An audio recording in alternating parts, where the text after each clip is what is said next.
Welcome to the Sonic Days podcast, where we get into the many different aspects of audio. This season is recorded live at Sonic Days 2024. How do game audio professionals stay creative in an industry that's always evolving? What keeps ideas fresh, and how do teams ensure that every voice, especially ones from newcomers, are heard? In this episode of the Sonic Days podcast, we're exploring how to foster creativity, overcome roadblocks, and build strong collaboration in game audio development. Our panel consists of Stevnhoved, Mikkel Anttila, Richard Lapington, and Katrine Amsler. Moderating the discussion is Niels Böttcher, who leads the conversation on what it takes to keep the creative spark alive in game audio.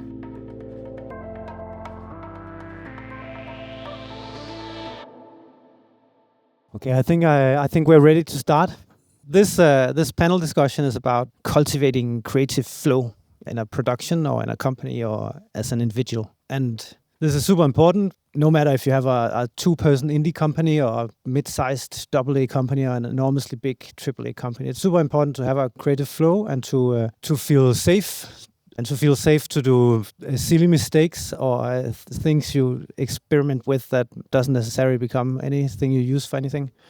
And this is basically what this panel discussion is about. So what I'm hoping to get around now is everything from tools to creative limitations, events, feedback culture, design reviews, workspaces, AI, different things like that. And there are many different ways to do this, also ways to not do it, and so on. And I hope to get a lot of ideas from real life somehow. And for this, we have a super interesting panel, very different people also, with very different background, which is very nice. And I think we should start with I think everyone here knows everyone here, but I think there might be a few ones that haven't seen the talk. So maybe we should do a very, very short introduction of who you are and your background. Maybe start with you, Richard. Hi, I'm Richard. I'm audio director at Remedy Entertainment. Been in the industry for about 20 years. That you'll all know that if you saw my talk this morning. Yeah, that's me. We could also say that in relation to the panel, I do audio, but I also do quite a lot of narrative. I'm working with actors, and I've also actually been in a creative direction position as well for a few years, which is you get a different kind of angle on things from there.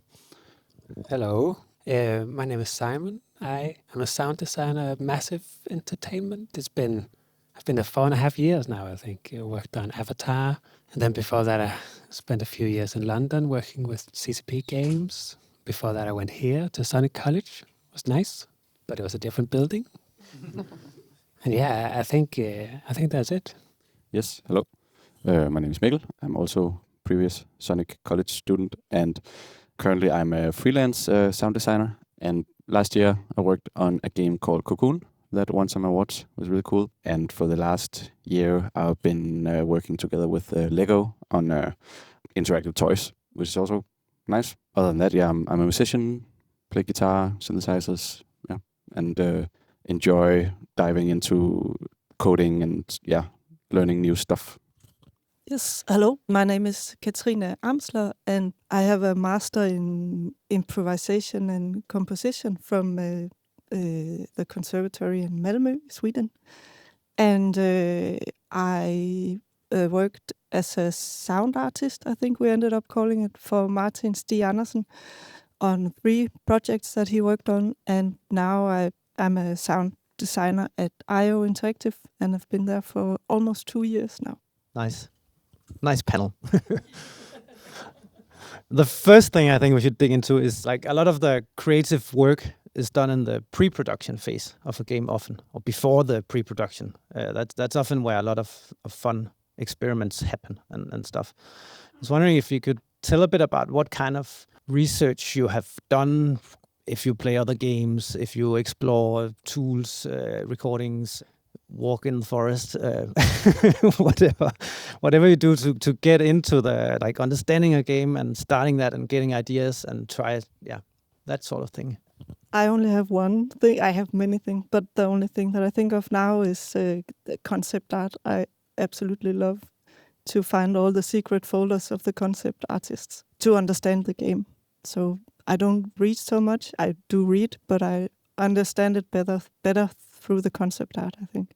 Do you then do any sound experiments or what I call sound sketches? It's a bit weird because that's... Yeah. But do you do that for the concept art then? Or? Yeah, I like to do that to have a bank of sounds that I can draw from. So sometimes that will be the first thing that I do. And then I have a palette I can try to squeeze into the different tools. Simon? I go. I think when you mentioned the pre-production stuff now, I was thinking I've been on Avatar for 4.5 years. I think I came in after pre-production actually. I think people had been like working on it for a while even when I started. The first thing I got tasked to do was like water stuff, make the sounds of all the lakes and the rivers, waterfalls. And then sort of I tried to make this like design paper, trying to find like, I want the waterfalls to do like this and that. And maybe technically it could work like this, and listen to a lot of other games and like, how do the waterfalls sound here and stuff like that. Yeah, it's fun. and then you make crazy ideas and you're like, if the wind comes from this direction, it should carry some raindrops this way and it'll sound like it's raining next to a water. And then people are like, that's a bad idea, or like it's a cool idea, but it's a bad idea also. It's good, but... yeah, cool, but... Yeah, I thought about, since I'm also fairly newly graduated and been freelancing mostly, I haven't been part of any specific pre-productions, but I'm the kind of person that I always have like 100 unfinished projects. So recently I've started treating all I do as kind of one journey or one coherent project. So I try and connect everything I do. So, for example, working at Lego, I've been kind of forced to learn some DSP programming. So now on the side, as a hobby, I'm trying to start maybe learning to program some real-time effects that I then hope I can bring into some games later. So I guess that is also kind of a pre-production, just having this artistic journey through and discovering new fun things and then hoping to bring that with me. Pre-production. It's a complex place for audio. Yeah. It depends on which way. I mean, I'm just trying to think how to answer this. So I can look at it from like an audio director's perspective, and that is very much to do with understanding the genre and understanding what it is you're having to, trying to internalize what the thing which the creative director is trying to do. Currently, I'm actually working on the Max Payne project. So at the moment, I'm spending a lot of time just watching noir movies and working out why noir is noir. And I find that, for me personally, that's really, that's kind of my bread and butter. I really like trying to deconstruct different things, different genres, like why do all these movies sound the same, or why does this, that and the other work in this, that and the other way? Why does this director have this particular style? Tarantino is a really good example of that, or Guy Ritchie, which are the two that I'm looking at the moment. It's another really good example.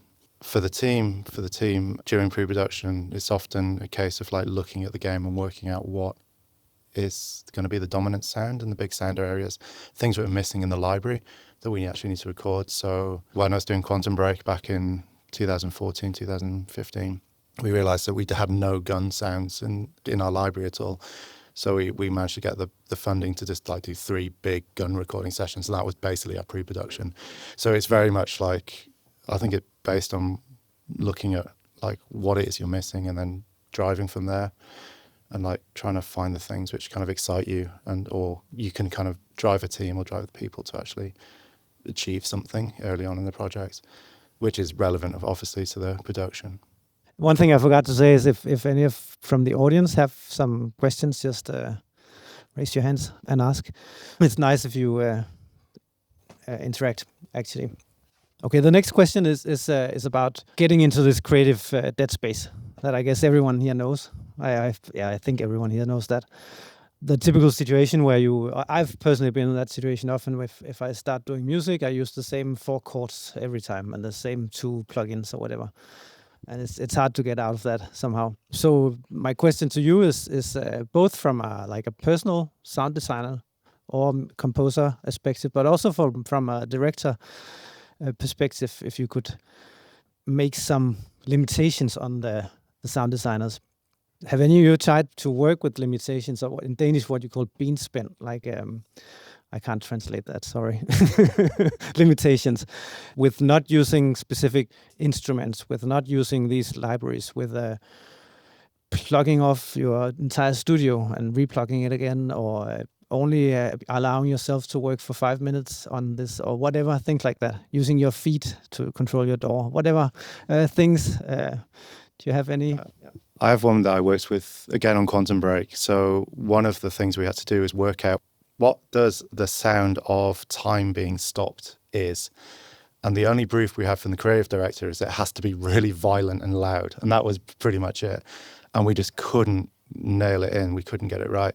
So me and Ville, one of our sound designers, we decided to start for 2 weeks, for half an hour every day. We would just start with a completely blank session and just go like, okay, what's it sound like? And just chuck a load of stuff into the door and just try and create something. And once the half hour's up, we stop and then play it to each other to see what we have. And then we slowly, through discussing what we'd each done, kind of like start to hone in what we were actually supposed to be, what we thought this thing could actually be. And we ended up with one sound, which was about 5 seconds long. It's like, it's that. And then we just translated that into the rest of the game. And that was way of getting out of that kind of deadlock for us. And it actually works. It took about 2 weeks, but it worked really quite successfully. And that became kind of like the iconic sound of the game, which was kind of cool. I think I've been working under limitations my whole career up until 2 years ago, because I had to pay rent and not buy plugins, so I didn't own anything. I have a crap MacBook from 2011 that started smelling, and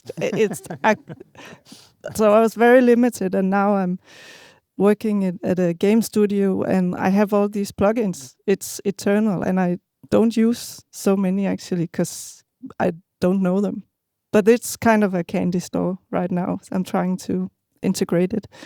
But also sometimes when I get stuck, I used to work on a composer project called The Night Radio, where we were to make 100 compositions or sounds or just things in 1 month, I think. So we were busy. We had to do it really fast, and it was based on notes on Post-its. But the cool thing about the project was that we just produced something, and then we had to give it like a point from 0 to 5. So where if I gave it a 0, it was because I thought it was crap.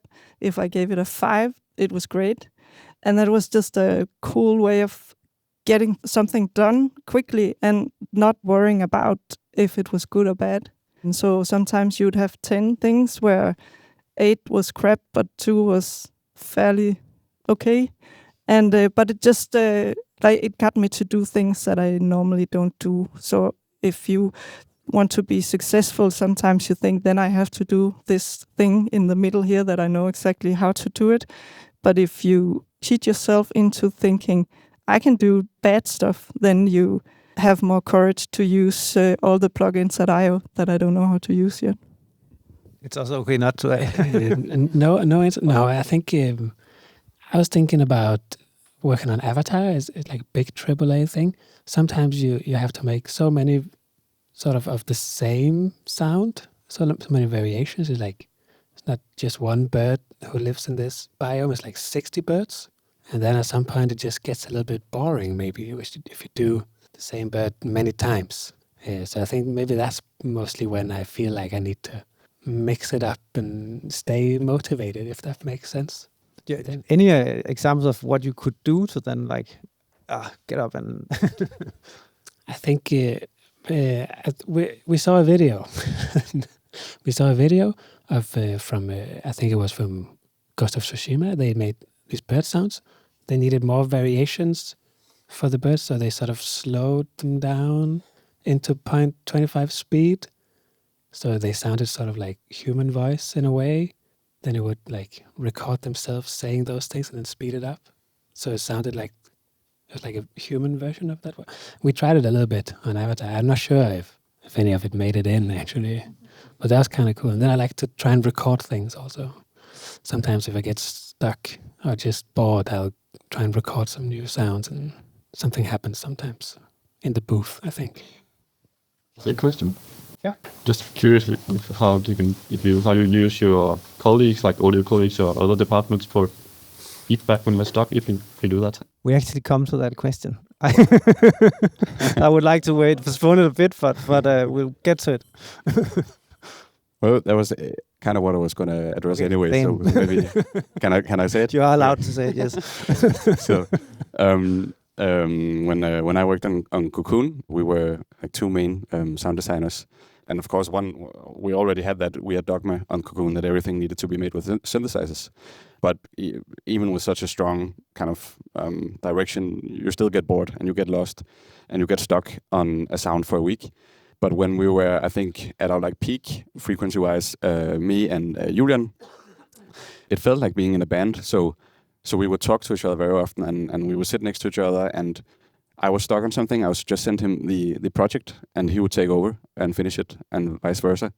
And we would resample each other's sounds all the time, and and don't take too much ownership. So be a lot of just shuffling things around, which was always, I felt like, fixed the stuckness.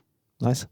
When you work on a title that has an already existing world, like Avatar or a sequel like Alan Wake, how does that challenge your creativity? Or how do you incorporate your creativity when everybody already understands the world? Good question, I think. What do? I think it's a gift and a curse, maybe. It's like you have a movie you can watch and you sort of get an idea about how is it supposed to sound, ideally, the game. So that gives you a lot, I guess.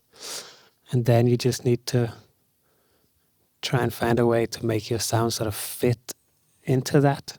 So I guess you have less creative freedom in a way, but then maybe sometimes the boundaries can help a bit also sort of guide your choices, I think. Yeah. What do you think?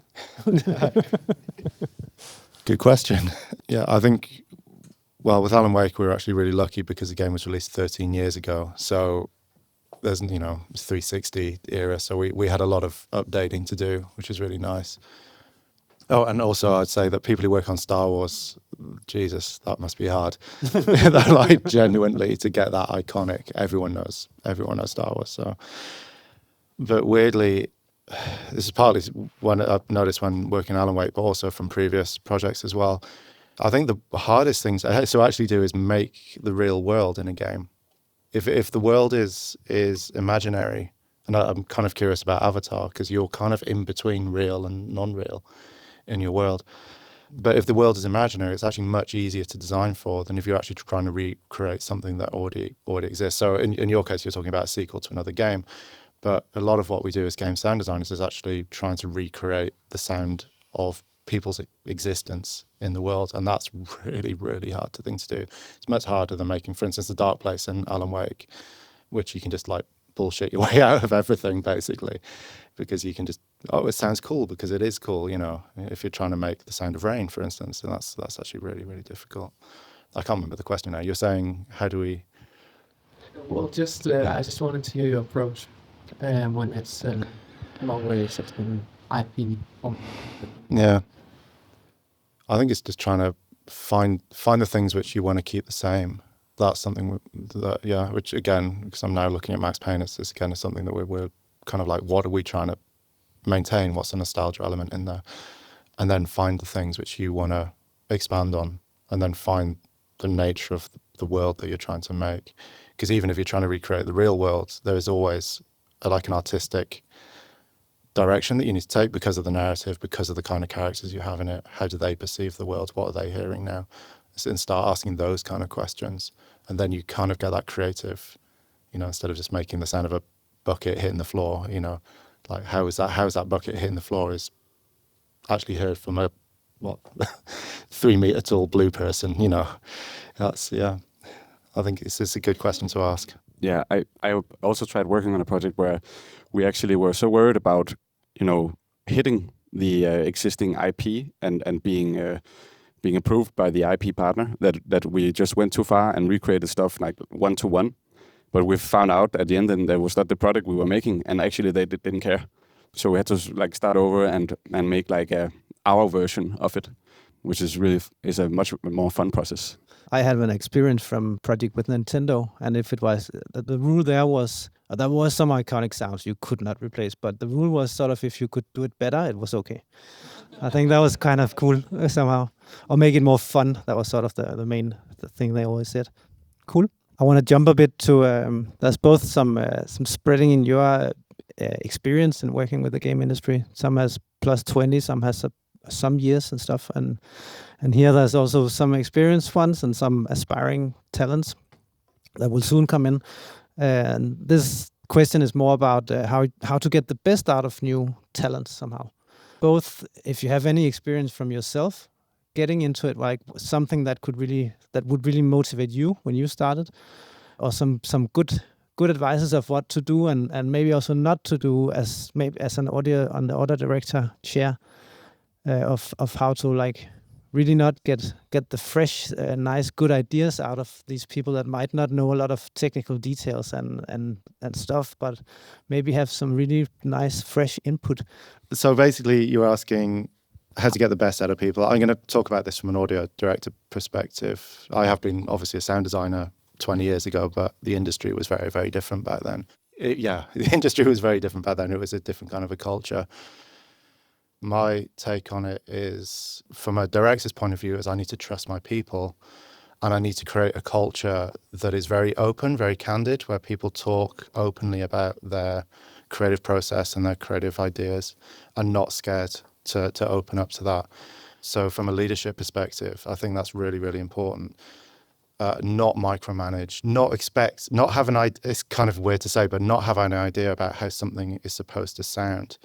Obviously, so we go, okay, it needs to sound like, but actually allow the sound designer to find the thing that they want to make it sound like within the sandpit of the vision of the game, if you like. And that's what I try and cultivate within the team, is to kind of like set the parameters really nicely and allow for very candid, very open discussion about what we're doing and why we're doing this, if that makes sense. It's actually a very difficult thing to do across an entire team, and actually keep that kind of like culture of collaboration and openness and candidness within a team. And actually, if you saw my talk this morning, it's actually why I use that language, because I don't want to define what I don't want to go and tell people what things should sound like. I'm just trying to create a sandbox for them to work within, so the team is all working within kind of like the same parameters, but they have the agency to do the things they do, and then just keep an eye on everyone and try and support them in the things that, support them to do the things they want to do and do the things which they like doing and they're good at. My advice for people coming into the industry is be open. You don't need to know everything. Technology changes. In 2 years' time, we'll be doing something different to what we're doing now. What is more important is when you're developing games, you're working very closely with other people. It's the collaboration that makes the project great. Basically, it's the people who work in the team that make the project great. And if you come in with an attitude that I know everything, or, that kind of like, if you come in with too much of an arrogance or something, that's not going to serve you well within the industry, because you have to, it's basically you're married to your teammates in a literal, kind of not in a literal sense, but, it could be in a literal sense, I don't know, but in a kind of metaphorical sense, because you spend a lot of time with them and you have to get to know them to be able to work with them well and be able to create this creative hub that is creating games. And that's not just the audio team, you have to get to know your level designers and your programmers. And everyone's really different, so you have to be very open. And particularly in audio, you have to be very open because you do work with everyone. So these are the kind of things which I try and promote with my sound designers and my tech designers and my programmers, is this kind of candidness and openness within the teams. Oh, everyone's nodding. Can I ask you, Richard? So, because some of the projects where I've started, the really good ones, I feel they've been very good to let me just kind of roam a bit in the project and do stuff. But it's also very nice to have like a smaller sandbox in the beginning. So when you hire a new sound designer, do you then kind of hold their hand a bit to start with, or? Yeah, I usually assign them to somebody who I think they would match within the team. So I don't personally do this, and I try and assign them to somebody who will support them. everyone has a slightly different personality, and certain people get. This is a thing about reading people. We go into psychology here, and this is part of a director management position thing. Because what you learn as you go through your career is you end up more in this psychological realm than this technical or practical realm. But what I try and do is I ask whoever, the new sound designer, like a junior sound designer, just ask any stupid questions you want. That's really important. If you don't ask questions, I know there's something wrong, because there's no way that you can know our engine, because no one knows our engine, not even the people who've been working on it for 20 years. Like literally, because programmers leave and buttons do things and we don't know what they do. It's just the way it is. So yeah, you have to ask stupid questions. Then I try and assign them like a buddy, and then we kind of just bounce off and find out what that person's good at, and then slowly open up their field of influence effectively from there. And I've got to say, nowadays, compared to I've been hiring people for 20 odd years now. Nowadays, people are coming in with such a high technical standard and such a high sound design standard because of schools like this, basically, that is not a concern anymore. It's much more to do with how do they gel into the team and what kind of attitude they bring with them. And this is not like a nepotistic thing, everyone has to fit together. But it's like, how is the person we're bringing on actually going to challenge my team and change them to a positive way? Yeah, and it goes right down to like, within my team, I actually encourage conflict. I encourage professional conflict. I encourage people and I often go into meetings and say, this is my vision for the game, tell me it's shit, basically. Literally, because I want to be challenged and I want to have the answers for them. And if I don't have the answers for them, then I have a problem with what I'm trying to tell them, if you see. So this is these kind of principles I'm really trying to instill. Nice. A bit related to this, and also what you asked about feedback culture.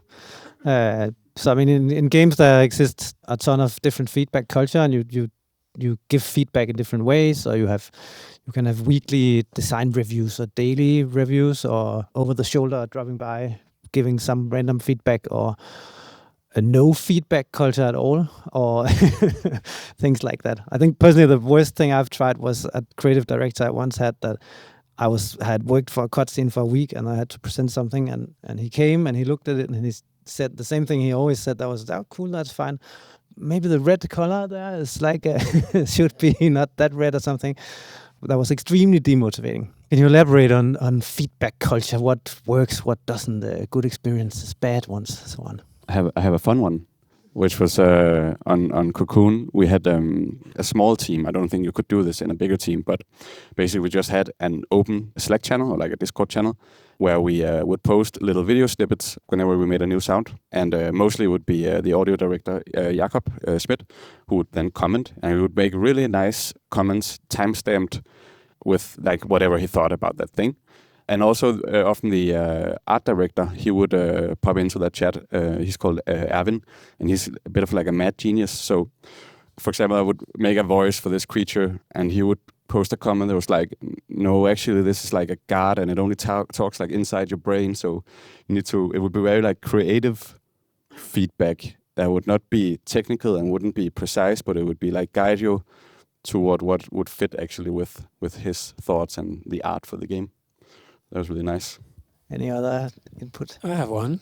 I think I really like doing fast iterations and getting feedback early, especially when I like start a new task where I'm a little bit like I'm not entirely sure how it's supposed to sound. So I'll do like, spend a few hours maybe, make a sketch, get some feedback from people who decide stuff, and then that way I can sort of faster narrow in on what it is supposed to sound like, and it's easier to get feedback on something I haven't worked on for a week already, and I don't know, it's a top tip. I like to work like that. Yeah, don't get attached too much to the babies. And just to follow up on that, is it then easy to get the feedback, or do you have a culture there where it's easy to get that feedback? Yeah, I think so. At Massive Entertainment, it's easy to get feedback. Yeah, but it can also be like sometimes you can also get too much feedback, right? If you ask 5 people and you get many different opinions, it's a bit like too many cooks, too many opinions. I'll ask you a question. What do you do when you get 5 different opinions? I listen to the most important person. That's me. No. Yeah. No, then I have there's a lead, there's an audio director. They sort of weigh a bit more, I think, in the end. Yeah, I just wanted to add that for me, it just got easier to receive feedback when I'm not the product. It's the game that's the product. So it's just really easy. If it's like, I think we're pretty good at giving each other feedback from the formula. Is it good for the game? No, then I'll change it. And that has nothing to do with me. So I used to think that getting feedback was difficult, but that was when I was the product. Now I'm not the product anymore. So it's super easy most of the time. Do you have anything to add on that you? Just one thing I'm a bit conflicted about is how to ask for feedback. Sometimes I share like a video from the game, but really I want people to experience the sounds in the game. But that's a bit harder to get feedback that way, in my opinion, because it requires people to like spend some more time going to the game and testing the sound. But it feels a bit detached sometimes to just have a video like really isolated of the sound. So if you have any thoughts about that. Yeah, I have an interesting thing there in Lego where the iteration time is so slow that sometimes I had made a sound almost like half a year ago, and then people can actually test it and play with it, and they'll have a whole, like, it needs to be redone completely. And I'm actually not sure I have like how to, because it's so important to have people experience the things they're meant to be experienced. And I think if you cannot do that, then maybe you need to do like the next best thing, which would be faking it somehow while they're there. Yeah, I'm just actually thinking, because a lot of the work that I think a lot of the bigger studios do, and probably across the game industry, is actually we do a lot of like hybrid working now. So actually feedback and sitting together and playing the game is getting rarer and rarer. And so a lot of there's like ShotGrid or Clash or something where just shoving videos in and then asking for feedback on there. It's more of a comment than anything else, but I think, it's a shame in a way that we're not experiencing things together all at the same time, because the way they should. And I just want to, your comment about not being the products, from a person who gives quite a lot of feedback, that's actually really important. If you are giving feedback, don't differentiate between the person and what it is. Always focus on the thing that is, the game or the sound. Is really, really important, because you don't want to make things personal for people, because that makes them not want to give, not want to talk to you, basically. So, cool. I think it was also interesting what you talked about today, about describing it as more as mood instead of trying to say correct sound words or something like that. Okay, jumping a bit from a team aspect and from a personal aspect, are there any conferences, events, concerts, recording sessions, nature walks, or something like that that you always go to or always would like to go to and return with a trillion kilos of inspiration? I do sometimes at the film school in Copenhagen. There's some game audio seminars that are a little bit expensive, but really nice, and there's a lot of interesting people who come and talk there. That's nice. I like the game audio playthroughs in Copenhagen also. It's fun. I don't go to everyone, but I try. Yeah, Sonic Days. No, it's my first time here, and it's awesome. But it's a weird one, because I'm terrible at finding my way around. I get lost all the time, and that's actually when I get the most inspiration. It's when I get lost somewhere. It could have been art or talking to people, but when I end up in parking lots somewhere weird, I think it's almost a game, right? So I like getting lost. Cool. Yeah, I also think even though if you work with games or interactive audio, there's so much nice inspiration from just regularly going to the cinema or going to art museums and visiting and talking to people who do other stuff than you. Sometimes that's where you'll be inspired by some random thought that can somehow work in audio as well, I think. Cool. Let's jump into playing games, while doing games in some way. You just said that there are many people working hybrid, so it's rare that you actually play the game together.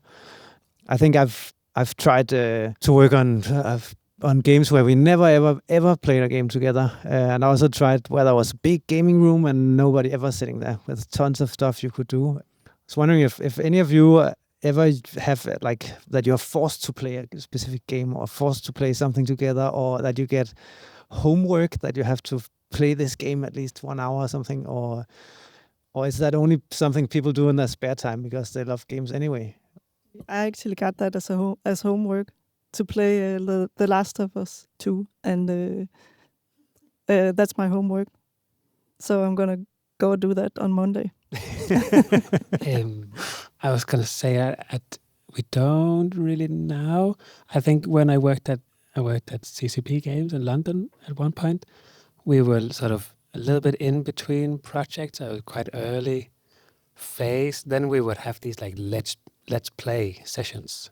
So like every week there was like 2 hours of a new game we would all play together, and it was quite fun. I'm not entirely sure I learned so much from it. I learned who are like really good at hitting heads in Counter-Strike and stuff, which I guess is team building also. But At Geometric Interactive, there's this really nice culture that is just a bunch of people who are super interested in game and they get super excited about games. For example, when the new Zelda came out, Tears of the Kingdom, everybody was just talking about it all the time. So I got so hyped that I ended up buying a Nintendo Switch to play it, to understand, because also it'll be like the reference then for the next 3 months for everybody on how stuff works and what is a cool sound. You have to kind of stay in the loop. If you're doing games, you need to play games. Yeah, at least if you want to understand what the conversation is about. Yeah, I'm in a position at the moment because obviously Alan Wake was quite successful, and I've been asked to do like jury judging on judging panels for competitions, and you have to go through so many games that it's really, and you play them and you play them all, and you want to give everyone a fair chance. That has been really eye-opening for me, actually. So if you get a chance, just get on Game Pass or something, just download random stuff that you would never ever play, or go on Steam and see what's free, or Epic Store and see what's free, and just grab it, because people are doing amazing things out there which you'd never ever ever come across otherwise. I'm gonna jump a bit because time is running. I'm gonna jump into the AI word that I actually planned not to include, but now I include it anyway. I was wondering if any of you have used or do use AI in any way to not to just push a button and do the whole game for you, but more to get inspiration in some way. I've used some just for fun, trying making some sounds, like seeing what's out there, which hasn't given me any nice results at all. But then I use it a lot for programming help, because I am not trained in that. So it helps me like quite a lot, actually, and just to understand other people's code as well, and to get a better feel of some of the like harder concepts. I think it's really good. I have to second the programming. Programming's kind of like my hobby. But yeah, I use ChatGPT to write Python scripts, or not write Python scripts, but to ask them what's wrong with my Python scripts, basically.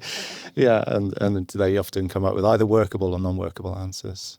I also actually found out the other day that ChatGPT you can send a screenshot of like a Max MSP patch, and it can read it, and it can understand what's going on and tell you what to fix, which is really cool. AI, yes, AI. I don't know what I can say really. We do use AI a little bit. Yeah, we actually been using neural networks for animation which is kind of like the cheaper form of AI. What AI started from for animation for 5, 6, 7 years now, as part of. So we take an actor in, we do the ROM. It's called a ROM, which is they go through all the facial movements. Then when we do the actual facial animation captures, we send that to the AI to reproduce it. And what that means, actually, kind of interestingly as well, once we have that data set, we can feed it audio, and the audio can then generate the facial animation through our neural network based on the actual person who created the ROM. And we've been using it for quite a few years now to do that. So that is something we've talked about at conferences and stuff. And we used to use Semantic for placeholder dialogue. So I think a lot of people do use AI for placeholder dialogue, definitely. what I see in the industry coming up, I think music, dialogue obviously is really controversial. We don't use AI because it would be absolute suicide for us with the SAG-AFTRA strikes. So for audio and AI on dialogue side, we don't go anywhere near that. Even though some people would like us to, but we really don't, because it would make our life easier, but we don't want to touch it. I think the next thing that people are going to be looking into is actually music and generating music with AI, which is something we're looking into. But I also think that's quite morally kind of like the way the systems work currently, it's morally quite ambiguous. And I'm not sure I personally not going down that road. But ironically, I'm actually on a panel for Aalto University in Helsinki at the moment talking about the uses of AI in games. And what we're looking at, because they have all these moral and like humanistic elements that they don't want to start taking people's jobs, basically. But one of the things we started talking about is if you could use AI to mix a game, so you can somehow feed it like a movie, for instance, and then it would understand what the output from the game is and remix it on the fly in real time based on a model. So that's what we're looking into at the moment and thinking about, and a very, very, very rudimentary how that would work. Could we actually do that? So it's a bit like what Isotope are doing with, I think it's Nectar is what they call it. Neutron, yeah, that's it. So a bit like that, but on a game scale and running that in some way. I think it's quite an interesting adaptation of what AI can do and actually using it in a positive way for something that we actually struggle to do now. But yeah, it's just an idea at the moment, but I think it's quite an interesting one. Okay, one last question, and I think I would leave it to the audience if you have something. What was the absolute worst thing you could do to kill creativity on a team? I worked on a project once where for every sound asset I made, I had to write a documentation. It had to go through 3 rounds of review by the director of the game before it was allowed in the game, and I quit. Our sound design is to do production work, which is pretty much the same thing, actually. You have to write a JIRA for every sound that you make and describe and justify it. Yeah, anything to do with writing, actually. Yeah. The too many cooks thing, I think, can be not so nice. I guess sometimes, well, I mean, it's not the absolute worst you can get. It's not an opinion, I guess. But I think for me, it's just like sometimes it's hard to keep motivation. And if you don't have motivation, that's really bad for creativity in a way. It's like you don't want to do stuff. And too many chefs, is that too many opinions on it? Or yeah, that's if like, okay, you get all these 10 people are now very invested in what I sort of produce. And it's like sort of limiting in a way, I think. Yeah. I'm not sure what to say either, but I guess sometimes it's not like it completely kills my creativity, but sometimes when things get a little bit too much one-to-one, like here's a door, make a sound that's a door that does what a door do. Then sometimes, I mean, that's exactly what you need, but I try to always just sneak something in there for my own sake. And what else can, obviously I've been preaching this the whole week, the whole, the fear of, as soon as I fear that what my colleagues would think of what I'm doing, then it just dies a little bit. So then I get up from my chair and punch myself in the head a little bit and walk around and then get that out of the door. Cool. It almost sounds like an excuse that you make the sound special somehow. I think that's like the door. I think for me that's what actually makes it sound like that game. That doesn't sound like a million other games. Yeah, but sometimes you have to hurry. Yeah, that's a point. Are there any questions here from? Yeah. I was just wondering. You talked about you were working together with a mad genius who was really creative, but maybe not that technical or something. And I was just wondering, just to begin a question, how do you make sure you talk the same language with the creative people? And is that even important all the time to talk the same language? Yeah. So maybe 2 questions. I think it is important to learn how to communicate sound as a sound designer. And I think also that is what was really nice about attending Sonic College, that I got a vocabulary that I didn't have before. And I think it will be different for different persons and different projects. On this specific one, we were like, everything we did was an experiment, so we couldn't really do a one-to-one of whatever somebody was thinking. So then it's more of an alignment process, which is probably is anyway, that I'm over here and he's over here, and then we somehow, through iterations, meet each other. And yeah, then you make some mistakes, but then you get a better of an understanding of what he meant, I think. Yeah. I don't know if that was a good answer, but... Yeah, I don't know if it's an answer to that either, but I mean, on a team, we definitely have different ways of learning. So some people can read a document and then understand what it says and go do it. I can't do that. We have a lot of documentations, and I read and I read and I read, and nothing happens. And then I have who was actually my buddy when I started up, who learns in the exact same way as I do. So whenever I get a page with documentations, I read it and I try to understand it, and then I go knock on Colin's door and ask, can you explain this to me? And then he does it in the way that I learn things, like more hands-on, I guess. And yeah, that's just the luxury of working on a team, because you have different specialized knowledge and different people and different ways of learning and different ways of giving feedback. That's really valuable. So you find your people. I know that to understand or to learn something, I go knock on his door to get some technical knowledge. I have another one that I ask. So that's really really nice, I think. I think Lydia also said something clever yesterday about, remember, just ask if you talk to someone that speaks something technical language, you don't understand any of it. It's much better to just say, hey, I really don't understand it. Yeah, be very honest. I have to say that as well. I used to be in the music business and never ask anything. I would be the person have you heard that artist? Someone would ask me that, and I'd never heard about the person. I would say, yeah, I know, and just fake it. And it's just the stupidest thing you can do, right? You lose so much time. So that's definitely one thing I learned. And there's also an environment in general, I think in game audio, that you can ask the stupid questions, and the stupid questions are the best. I've noticed every conference, when I'm up here or anyone else, we always say, yeah, that's a good question.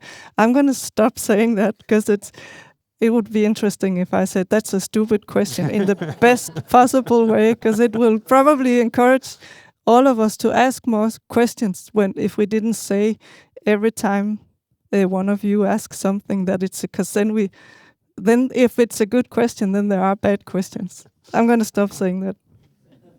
Are there any more questions? Yeah. I thought a lot about that games take such a long time. And people say, I made this game the last 7 years. And I'm like, yeah.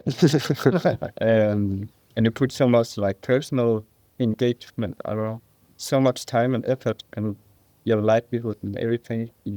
How do you deal on a personal basis on waking up every day, working on the same game you did 5 years ago? You marry your colleagues. I don't have an answer, actually. I just wanted to make the joke. Yeah, the longest project that I worked on was about 6.5 years, which was Quantum Break. It's hard. Yeah, it's genuinely hard. And you form a relationship with the game, which is really personal. It's an odd thing to say. And you form a relationship with your colleagues who you're working with every day, which is also really personal, because you're striving for the same thing. How to cope with that? I definitely think more about James Bond. Every day I wake up James Bond. But yeah, it's a curse, right? You wake up thinking about the game you're working on, you go to sleep thinking about it. But that's also just because we're passionate, I think. Actually, I do actually have something real to say. I've just thought of it. You need something outside of your work life. You genuinely need something outside of your work life, which is completely different from the thing that you do. So it's not sitting at a computer. It's just something different. I have two hobbies. I go cycling. I cycle a lot. And I actually do archery as well, which is, and then I have this social outlet that with people who I just do not have any idea what I do, and it's just pure, well, archery is good fun. It's if you should try it if you haven't, but because it has a rhythm to it, and it's a very social thing to do because you're all in a group together and you're all trying to achieve the same thing. But it's actually just a lot of fun. But that's my outlet, and I don't talk about work. I don't talk about anything, and that's where I switch off. So yeah, you need that with these long projects, definitely.